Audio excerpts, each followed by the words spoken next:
Today I'm going to show you how to replace the rear wheel of your Finn scooter. The tools you'll need are a 21mm open-end wrench, a 22mm socket, a pair of clippers, and 3 zip ties. To remove the rear wheel, first find the cable coming from the control box to the wheel. Then clip the zip ties holding the cable going to the rear wheel.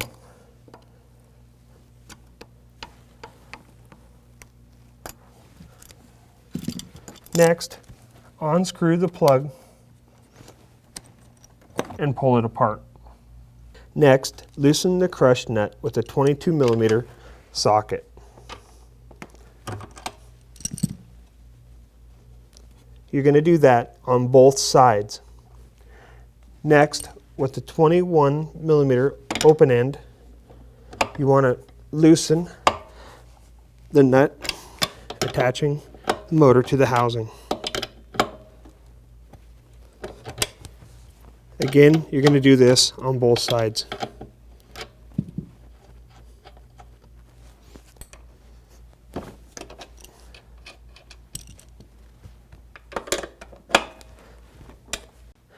Now, with nuts loosened on both sides, you should be able to lift the bike up and have the motor fall out. With the rear wheel removed, you can set the bike down gently on the rear frame.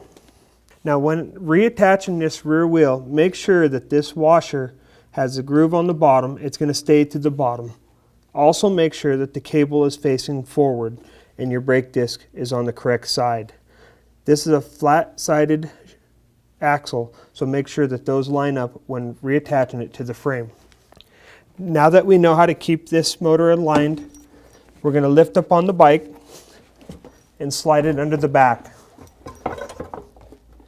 Once you get to this point, make sure this washer stays on the inside of the frame. The flat spot and the knob on this washer will fill the gap on the bottom of the frame.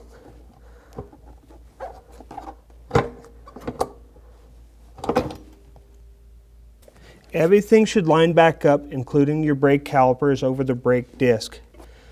Washer again on the inside of the frame. First, you're going to tighten the first nut down onto the frame, and using your 21mm, make sure this nut's tight.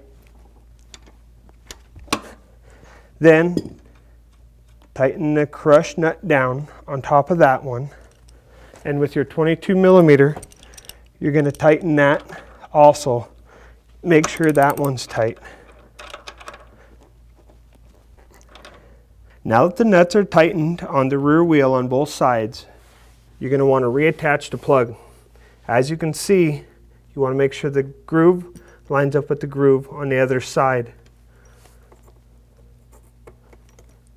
Make sure that's pushed in all the way and then tighten the threads.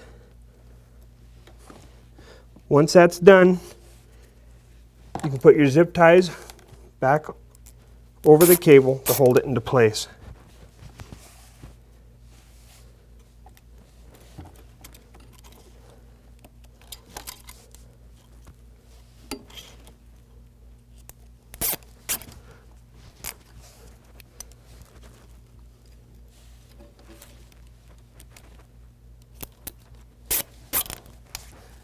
Clip the ends for a nice clean finish.